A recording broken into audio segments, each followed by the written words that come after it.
দেখেন পাশেই হচ্ছে বর্ডার, ইন্ডিয়ার বর্ডার। তো খুবই সুন্দর লাগতেছে।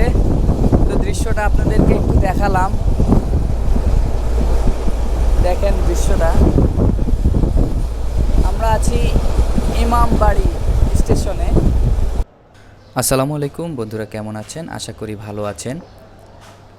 আমরা চলে এলাম কমলাপুর রেলওয়ে স্টেশনে। মেল ট্রেনে করে 120 টাকা দিয়ে সীতাকুণ্ডতে যাব। আমার সাথে আছে আমার বড় ভাই, কাজিন, আমার ভাগিনা।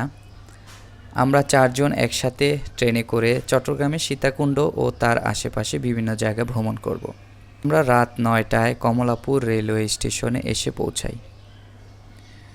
আমরা ট্রেনের টিকিট কেটে প্রবেশ করি এবং 2 নম্বর প্ল্যাটফর্মে এসে অপেক্ষা করি। ট্রেনটি আসার কথা ছিল 11:30টায়। অপেক্ষা করতে করতে ট্রেনটি 1টা বাজে এসে পৌঁছায়। বন্ধুরা, আমরা আসছি প্রায় 8:30টার দিকে, কিন্তু ট্রেন আসতেছে না। আস্তে আস্তে প্রচুর লেট করে ফেলছে। এখন বাজতেছে 12টা 23। আসার কথা ছিল 10:30, 11:30 এমন টাইম। তো এখন বাজতেছে 12:30। অপেক্ষা করতেছি, পাটা ব্যথা হয়ে গেছে। আমরা সবাই দাঁড়ায় আছি, অপেক্ষা করতেছি যে কখন আসবে ট্রেন। অবশেষে আমরা সীতাকুণ্ডের উদ্দেশ্যে ট্রেনের উঠে পড়ি। ট্রেন চলতে চলতে সকাল হয়ে যায় এবং সকালের দৃশ্য দেখে আমি মুগ্ধ হয়ে যাই। বন্ধুরা, সকালের দৃশ্যটা আপনারা দেখেন, খুব সুন্দর লাগতেছে। ট্রেনের মধ্যে আছি, ভোরের সকাল। দৃশ্যটা এত সুন্দর লাগতেছে বলার বাইরে। আমি দেখতেছি আর মুগ্ধ হচ্ছি। আর দেখেন পাশেই হচ্ছে বর্ডার, ইন্ডিয়ার বর্ডার। তো খুবই সুন্দর লাগতেছে। তো দৃশ্যটা আপনাদেরকে একটু দেখালাম, দেখেন দৃশ্যটা। আমরা আছি ইমামবাড়ি স্টেশনে। এটা নতুন স্টেশন, খুব সুন্দর করতেছে।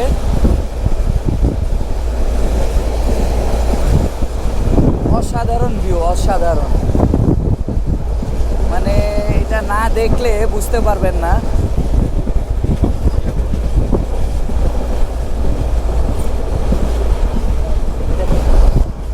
আমরা বাংলাদেশ ইন্ডিয়ার বর্ডারের কাছাকাছি আছি, খুব মানে একদম বর্ডারের পাশেই আমরা। বন্ধুরা, এখন বাজতেছে সকাল 5টা 19। তো আমরা যাচ্ছি সীতাকুণ্ডতে।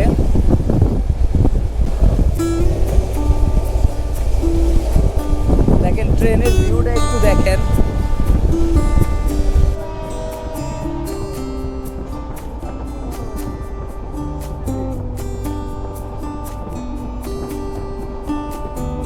ট্রেনের দৃশ্য দেখতে দেখতে আমরা সীতাকুণ্ড স্টেশনে 8টা বাজে পৌঁছাই।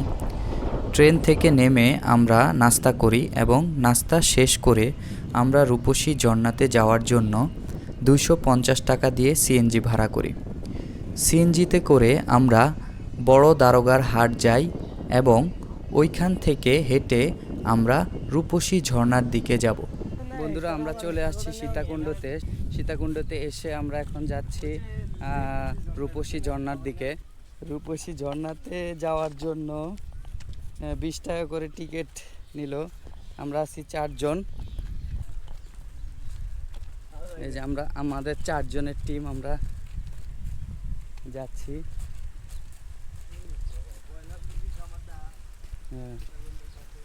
এখানে ব্রয়লার মুরগি খামার আছে।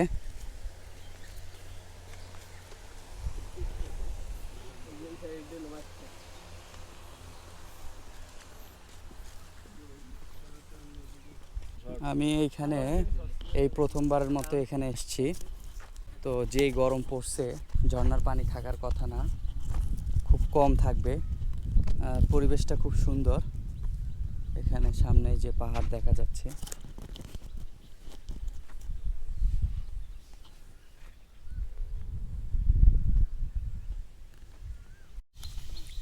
ওরে বাবা, জিজি পোকা।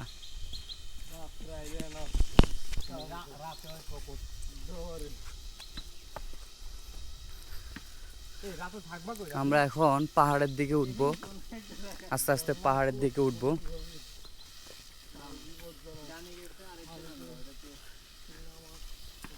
সতর্কীকরণ।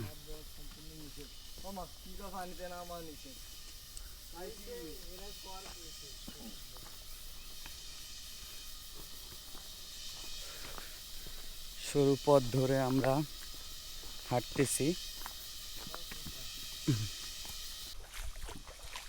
আমরা অল্প একটু পানি এই দিক দিয়ে যাচ্ছি।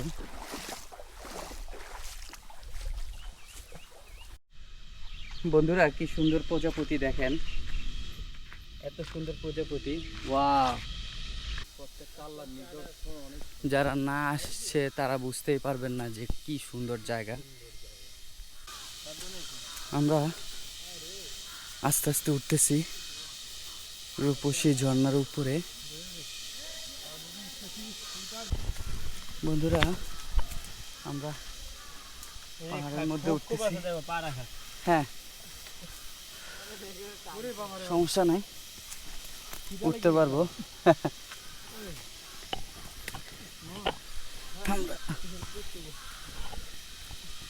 কি কষ্ট হয়ে গেছে? ওটা ওরে বাবা, অনেক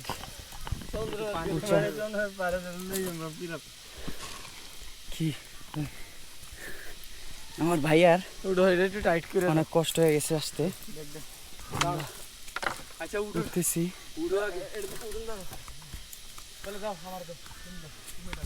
অনেক মানুষ উঠছে, উঠা এই ঝর্ণার উপরে উঠে। কোন দিক দিয়ে? এক দিয়া নাই মনে, ভাই। আমরা আস্তে আস্তে ঝর্ণার দিকে যাচ্ছি। কয়েকদিন ধরে বৃষ্টি না হওয়ার কারণে এই দিকে এক ঝর্ণার পানি নাই বললেই চলে।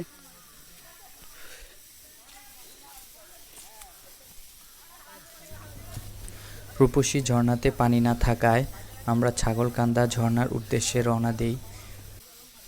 ওই আসো।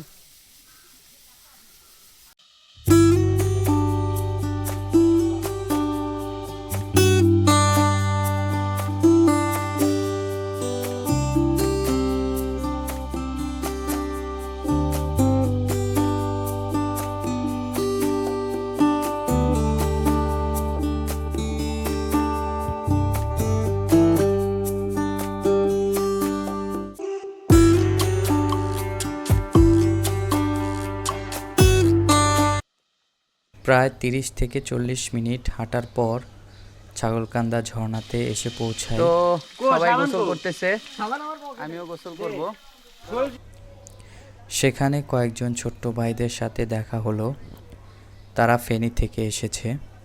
এই যে ভাইয়েরা একসাথে আসছে, এই ঝর্ণার মধ্যে গোসল করছে। এই যে ভাইয়েরা ফেনী থেকে আসছে।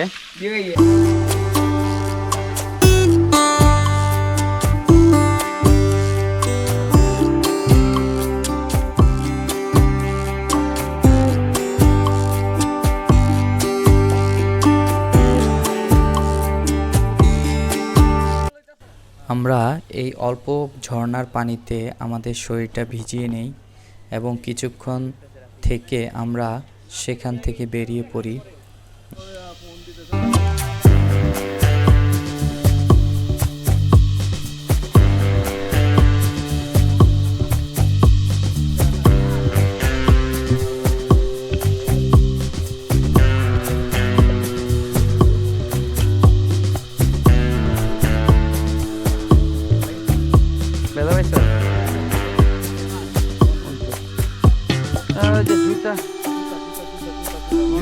জুতার লেগে না, আমি জুতা নিই।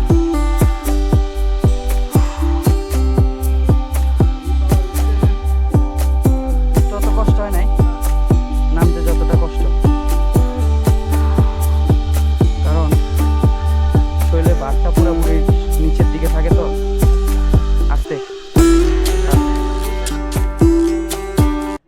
আমরা এখানে একটা হোটেলে দুপুরের খাবার খাই। দুপুরের খাবার শেষ করে আমরা চট্টগ্রাম যাই এবং চট্টগ্রাম থেকে আবার ঢাকার উদ্দেশ্যে রওনা দিই। আজ এই পর্যন্তই। ভিডিওটি কেমন লাগলো কমেন্ট করে জানাবেন। আর চ্যানেলে যদি নতুন হয়ে থাকেন অবশ্যই চ্যানেলটি সাবস্ক্রাইব করবেন। ভালো থাকবেন সবাই। আল্লাহ হাফেজ।